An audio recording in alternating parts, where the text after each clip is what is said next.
am Vinnie Tortorich, folks. Your good intentions have been stolen, but don't worry. I'm here to help you get them back.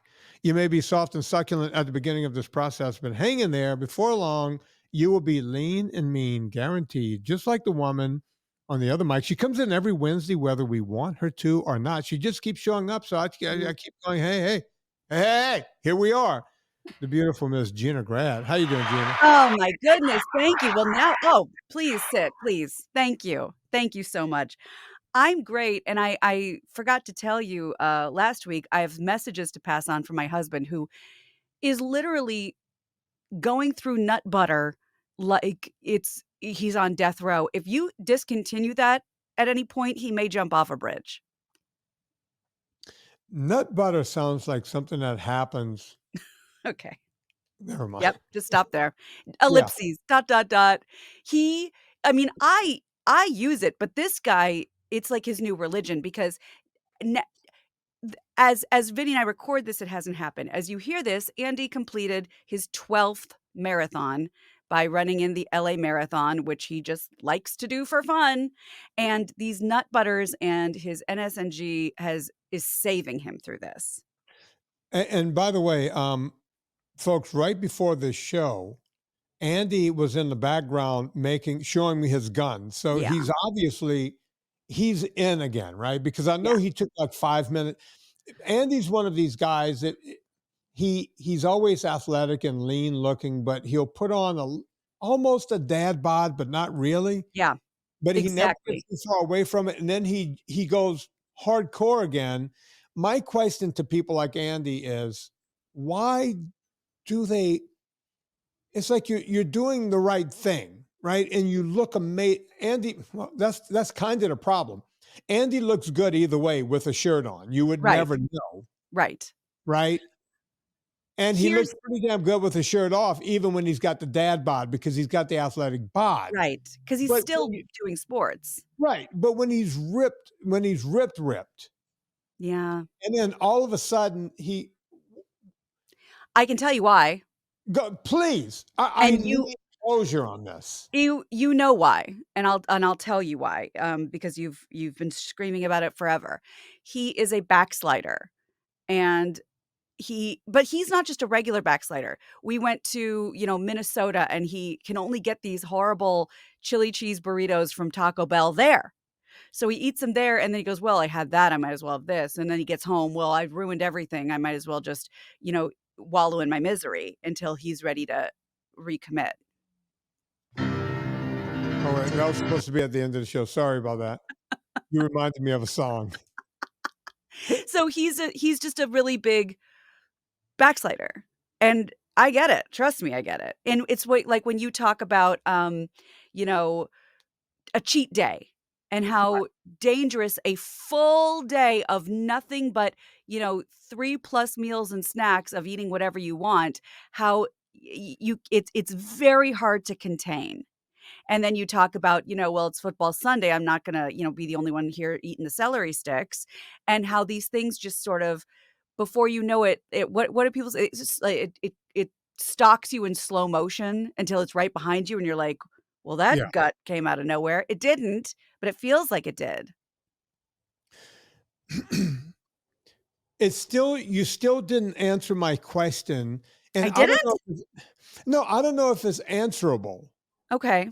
Right. Look, because a lot of people that, I do the consults 5 days a week. And almost every consult, well, there's a few different types. Some are just victory laps. Thank you, sir. Others are, I lost 100 pounds. I still have 150 more to lose. And I seem to be dabbling in the same 5 or 10 pounds. And not usually, I can always get them moving again because Right. I can show them what's happened. So I can get them moving again. And then there's one where it's the Andy types where they're, uh, guy's name is David. I can say his first name, and David is so innocuous. There's Yeah. 1,000 Davids out there, and maybe more than 1,000. At Mhm. any rate, guy David this morning, I'm talking to him. He's like, "Hey, I lost all the weight. I'm 6'1". I was down to 165. This guy was ripped, and he goes, now I'm back up to 180, and I haven't really done anything different. Mm. How did I put the 15 pounds?" And well, he started working out a lot, but truth be known, you work out for a year, you might put on 6 good quality pounds of muscle. So Okay. when these gym rats that you hired for a trainer and they go, "Oh yeah, the reason you gained 20 pounds because you put on muscle." No, 20 pounds of muscle. quality muscle you might put on 6, 7 a year if you're working out really hard and you're doing it right. So he wanted to know, and we started listening. I listened to everything he had to say, and I picked out the 3 or 4 things that he's been doing consistently wrong. Now he can go back and fix it, Right. right? He didn't know what he was doing wrong, but some Right. of these people will call me, Oh, and this is the phone call that's very difficult. And look, Vin, you need to help me. I'm calling you for motivation. Get me back on track. Get me back on track, because they do what Andy do. They go to Midwest somewhere to go yeah. visit the family.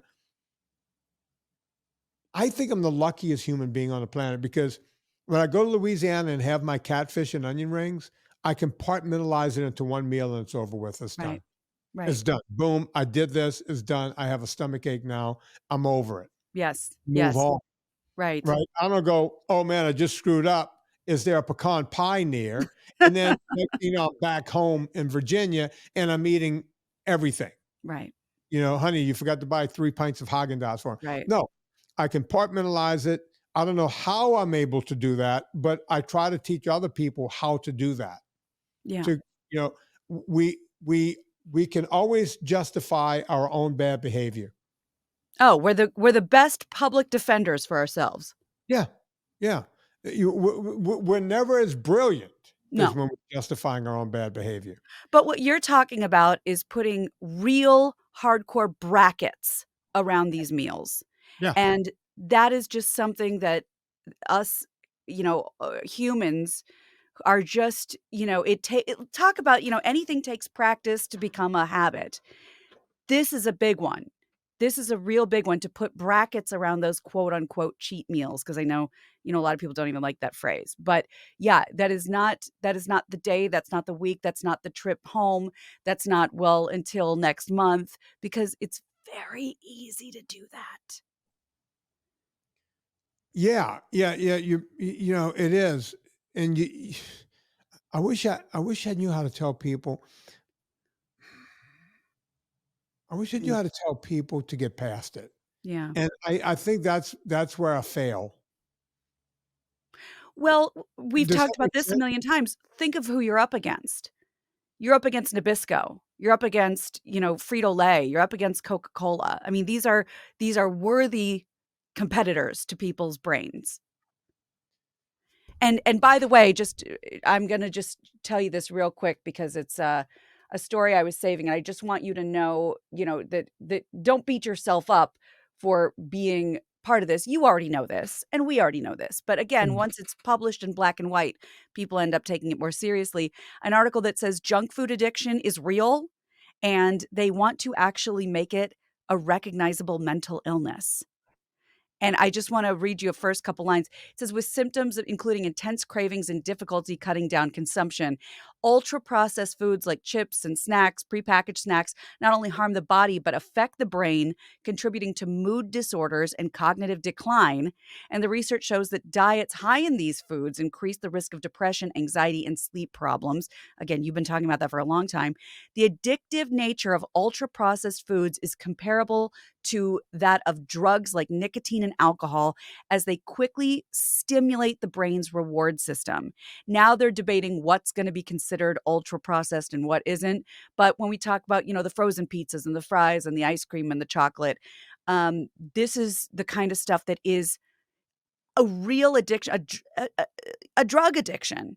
And while the food industry defends its products more, they say more research is needed to understand this full impact. We'll let you know. Yeah, you know where we could go for the research? We could go to the scientists that you guys hire to make it the most addictive food ever. That's where we can start with our research. Mhm. And it's never going to happen. I'm telling you, we have the inmates running the asylum, and it's never going to happen, right? Yeah. You see it with these senators. They walk into office broke and they leave there multimillionaires. Where did that money come from? It comes from special interest groups. It comes from these lobbies. And Well, that will never change, Gina. Go no, on. I mean, it's but it has to. I mean, we think about all Yeah, these yeah, crazy yeah, laws. we can sit here and say it has to, and we can sit there. You know, when you said just now we have to decide what's ultra processed. Guess what? Sugar is ultra processed enough. Right. I had this argument with none other than Dr. Drew on this very podcast, where I said, you know, Drew, they now see where sugar lights up your brain exactly like cocaine. And then Drew got all hoity-toity on me, as only Drew can. He goes, well, no, well, cocaine happens to hit the hippocampus in such a way, and big word, giant word, Vinnie, let me talk over your head. And I let him talk for a minute or two, and I said, yeah, but Drew, here's the difference. We're not fucking giving cocaine to 8-year-olds at a birthday party.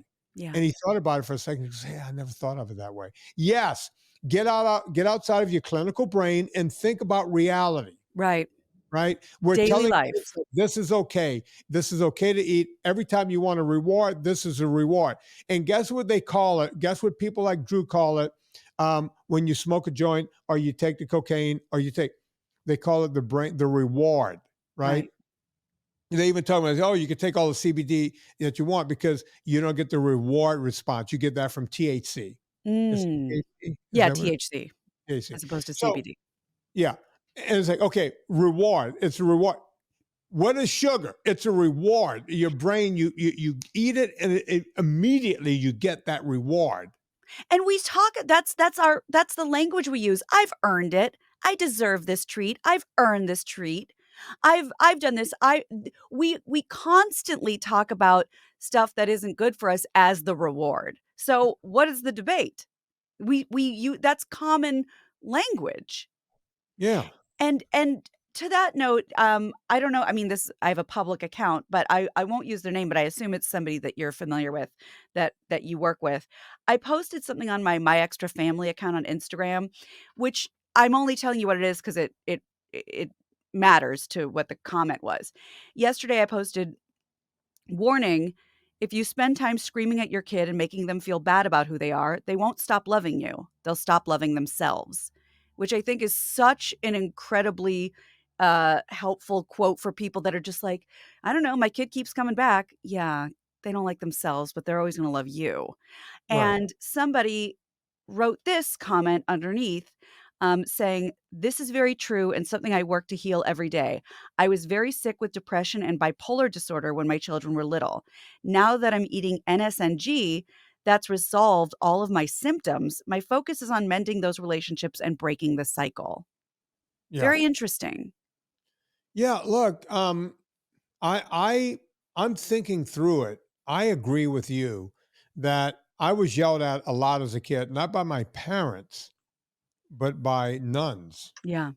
People ask why I don't have much religion in my life. And I go, you're a pretty spiritual guy. It's like, yeah, I believe that we should all help each other. But, Mhm. these nuns and, I was yelled at and tortured, basically Yeah. tortured. Not only yelled at, beaten, physically beaten. And mentally, they did a number on me. And, I'm not one of these people, oh, when I was a kid, now the rest of my life is fucked up. I grew a set of balls and said, you know what, this is not going to control my life. And I did everything it took for me Yeah. to be what I think is a normal, Yeah. upstanding citizen. But yeah, when you get yelled at all the time and you think that you're the bad person, they literally had me convinced that I was a bad person, Yeah. you know, and I wasn't.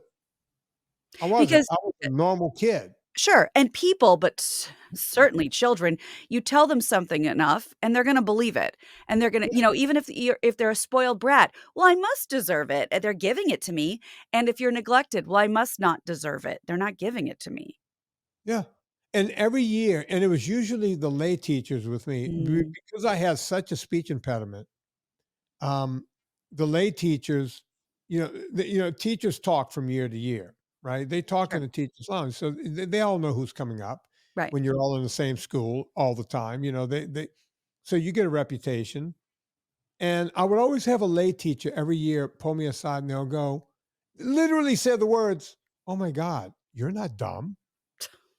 And I'm sitting there going, I consider this to the late teacher and say, where'd you get that information? Is what I'm thinking to myself. Where did this come about? Oh, the nun last year told you this. You mm, heard this in the lounge, right? right, because I had a speech impediment, it was thought of the guy that can barely, you know, get words out. He can't be smart. I God. can't be a smart kid. I went to college and made the dean's list 7 out of 8 semesters. So, Eh, yeah, maybe you know a thing or two about a thing or two. yeah, maybe, maybe. Yeah. So I don't know. You tell me. Yeah. But And just to you sort of had go on. well, I was just gonna say just to tie these 2 ideas together, and of course, neither of us are medical doctors, but this woman is saying this out of her own mouth, that mood disorders may flare up when we eat this kind of food. Very possible. It's what she's saying, was helped to further damage her relationship with her kids. And that, getting your affairs in order and getting your life straightened out, like any addiction, is Right. going to have an impact on your brain and on your body. Listen, I tell people all the time. As a matter of fact, you could go back from this podcast, go back about 3 weeks. And on a Friday, you're going to hear Dr. Georgia Eade. She's an MD. She's from Harvard. This woman, she's one of the smartest psychiatrists out there. She has made the link. She's made the link between what you eat and mental illness, mental Mm. problems. She's made the link, you know, and convincingly so. Georgia Eade, EDE, go check it out. It's a one-on-one Friday show, probably 2 or 3 weeks back. It's the week before Gary Taubes. So if you see Gary Taubes, go back one more week Mm. and you'll see it there. Just go check it out Wow. because look, this is a real thing. And I've had a lot of people tell me that their mental conditions have changed. Now, Mhm. I can't sit here and go, "Hey, eat low carb, eat NSNG, and your mental, your Yeah. mental acuity will go up, and you're gonna not have, I don't know, bipolar disorder or Right. borderline personality disorder, whatever you might have." I can't say that, but it's a good start. It's a good Yeah. place to start. You might not be able to get off of your medication, but you might end up on less of it. Who Yeah. knows? Who Yeah. knows? Right? And it couldn't hurt. Getting that starting that good chain reaction of healthy choices certainly couldn't hurt. Absolutely. Yeah. Absolutely. Gina, we got time for one quick. Do you have any Oh, quickie there? yeah. Boy, do I. Well, I'm not doing these Yeah. because these go together and they are shocking. Let's see. Oh, you know what? Let's just because 'cause we're talking about, changing lifestyle and stuff. This is just kind of a feel good thing I pulled because I knew you'd appreciate it. There's this I should have pulled the pictures, for you, but there is a ripped, yoked, I mean, doesn't even it looks like maybe she's in her early 40s, 66-year-old bodybuilder. She's in, Scottsdale, Arizona, and I wanted to bring her up because at the age of 56 she said, "I think I wanna be a bodybuilder." This Can she you was can you text me a Yes. picture of it? She was in sports, in college, but after college, she just was kinda over it, it wasn't her thing, and she let it kinda go by the wayside all these years, and finally, I'm just gonna read a little from here. At 56, she realized she was 4 years away from 60. She decided she wasn't happy, I'm sending this to you right now. And she didn't know what to do or how to even begin to carve out a life like that. But, she took a challenge, like one of those, just, she was a flight attendant, she didn't have time, whatever. But she took one of those challenges where, "I'm gonna compete in my first amateur competition in a month and just see what happens." And she got really into it. She started, staying off alcohol, eating cleaner. She said she walked into a gym one day and someone asked me if I was a competitor, and it just kinda sparked, like, I can do this. And she said, "I entered the plus 35 category, placed 3rd, and decided I wanna keep going and do this even more. I have no plans to slow down. I keep going until my body physically doesn't let me anymore." She says, "It's so amazing to see what my body is capable of, even in my 60s, which is why I think age is irrelevant. I watch competitors who are in their 90s, and it brings tears to my eyes. I wanna be just like them." She didn't Yeah, start I've doing this till her actually. mid-50s. Yeah. Well, wait, the sound just came on. I've Oh. seen this woman before. Her I've name seen her. is, Helen Fritch.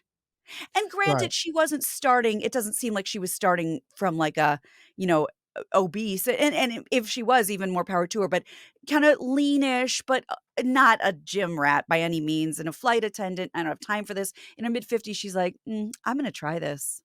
Yeah. Yeah, look, I've seen that. There's another one. There's a bunch of them. They come across my thing because people send them to me, and then after Mhm. you watch one thing, then Meta keeps sending them to you. Yep. There's one out of, I want to say she's 64, 65. She always puts pictures. She's out of Central or South America, so maybe Buenos Aires or somewhere like that. I don't know how to find her, but there's a bunch of these women that compete in bodybuilding, and you can tell that they're not doing steroids. Right. Some of them are. There's a few of them out there that are taking some kind of juice or at least TRT, um, to some degree, and or HRT as they're called, hormone replacement Hormone, therapy. got it. Um, but some of them you could tell they're, like this woman was an athlete in college. Your body already knows how to get there. She just had to lose the fat, start adding some muscle. And look, I'm a prime example as a dude. They've told me a gazillion times, then your testosterone is very low. You qualify for HRT. I have doctors trying to make me get on HRT. You qualify for HRT. You're Really? supposed to be. You're not the ones that are cheating the system. So whenever they bring it up to me, because mine, every time they check my testosterone is somewhere around 250. Sometimes it's as high as 300. This is like a man like 85 years old, right? Okay. I have very low. And I ask every one of these doctors, I'm putting on muscle. I have lean muscle mass. People ask me if I'm on hormones when I take my shirt off. I've seen And it. I have low testosterone. And sex is zero problem. I'm 61. And I know it sounds gross for an old man to talk about sex, but sorry. Sorry, Gina. But no problems there. No problem in the bedroom at all. No erectile dysfunction. So I'm always asking them, how is it I'm always between 250 and maybe 320 that I'm having all the sex I want. I'm putting on all the muscle I want, right? Even though there's some sarcopenia taking place, it's impossible not to when you hit the 60s. How is this not happening to me? And then they'll go, oh, well, somehow your body is using its free testosterone to the best of its ability. I don't really understand how that mechanism works. And any of these fucking bro science guys that tell you they do know how it works, they don't. They do not know how it works. All I could tell you is when you go look at the old bodybuilding guys, he's my age. Gina, I want you to look up a guy named Ronnie Coleman back in the day. Find Ronnie Coleman when he was winning competitions. Now, this guy wasn't just taking HRT. He was taking major league, stacking drugs on top Right. of drugs. Oh boy. Oh He was, boy. he was the first what they called mass monster. Yeah, he looks like something out of a anime cartoon.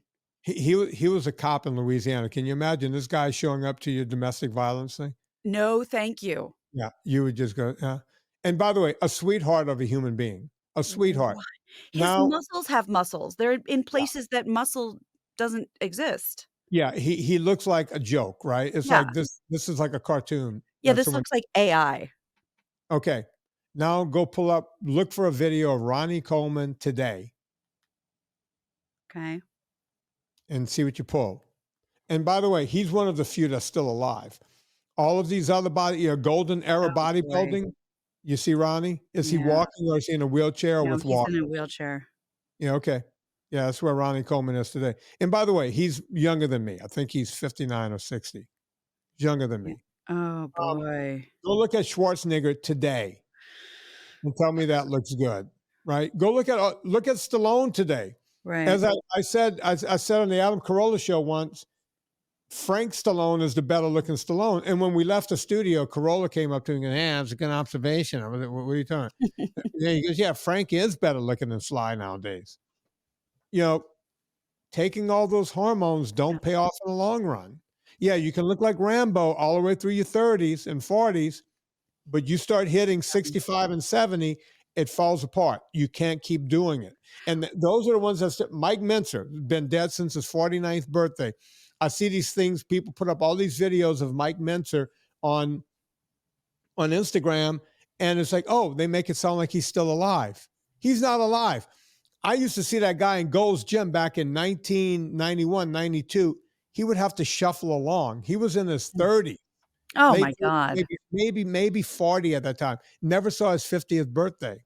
My strength coach, Joe Bonadonna, never saw his 61st first birthday. Dead. And I know we keep bringing him up, but it's like Dr. Drew always says, there's no free lunches in nature. There just aren't. None whatsoever. You pay So now or you pay later. yeah, you could go do what these women are doing and look great into your 60s, into your 70s. There's a grandmother out there. There's one you can find. She's in her 80s. And the woman, she said, you know, you probably saw her. She I kind think of I had follow her on Instagram. hair, do a little bit gray Yeah. hair. Yeah. And she was another one that decided one day, I don't want to look old and feel old. Just went to the gym, started eating right. Folks, you can do it. I've seen people do it. I've seen tons of people do it. Just don't let these doctors talk you into these hormones. I'm telling you, it's not, it's just another drug, just like they push statins and everything else. They're now pushing this shit. So be careful with that. Yeah. You don't need it. Well said. I'm sorry, I went on a tangent there about hormones and you were asking about something else, but No, it's exactly where it goes. No, it's all related. It's all related. We're talking about people starting from zero and entering bodybuilding competitions. And like, you know, we've talked about this many times. Sorry, my chair is squeaking. And they have the documentaries. But, you know, these freakish muscular guys, they're fun to watch. And, you know, when the steroids and all that stuff got banned, a lot of people in the audience were like, well, this isn't any fun. We wanted to see the freak show. But at what price? Well, the freak show is still going on. Yeah. It's still out there. You can still find it. Folks, you can also find Gina Grad, my extra family on Instagram. Tell them brag a little bit, Gina. Tell I them how to will. find Thank you. This is my parenting account. It's super fun. I work really hard on it, post on it every day. It's an awesome community of parents, step parents. I'm very, very vocal about step parenting. Please follow me there if you have even remote curiosity about the subject at My Extra Family on Instagram. And of course, the book, My Extra Mom, a children's book about step families, where the illustrations are almost done for My Extra Dad. Cannot wait. But My Extra Mom can be purchased right now by going to VinnieTortorich.com, clicking the Amazon button. It'll take you right to there. There's special pricing, and I hope you enjoy it. Just today, I hit 3 hearts on Instagram. One was for Sam Scott Thomas, Serena's younger sister. One was for Kristen Scott Thomas, who was on the runway for Miu Miu. Excuse me. So I gave her a like because, you know, she needs more likes. Oh, yeah. No, she's hurting. And I gave a 3rd like out to Miss Gina Grad over at, so you were up there with good company, Sammy and Kristen and you. Rarefied air, thank you. I do not just give out hearts. I do not. If you get a heart, just know I've made it. Thank you. Yeah. And if Kristen stops inviting me to her mansion, she will not get any more hearts. Oh, let that be a threat that everybody hears. That love, Kristen, is what we like to call conditional. Okay. You know what to do with me. Rate and review. Go to Amazon. You go to VinnieTortorich.com. Did you say that on my behalf? I did. Okay. Oh, no. I didn't say rate and review. Sorry. Yeah. Rate and review. Amazon. Blah, blah, blah. All right. Gina said the word backslider earlier in the show. And of course, that reminded me of an old OJ song called Backstabber. So on behalf of Gina Grad, do you know the song Backstabbers, I don't Gina? think so. Oh, you're going to love this song. It was a great song back in the day. They used to play it on Soul Train and everywhere else. And so on behalf of Gina Grad, my name is Vinnie Tortorich. Put life into living and do it with the OJs.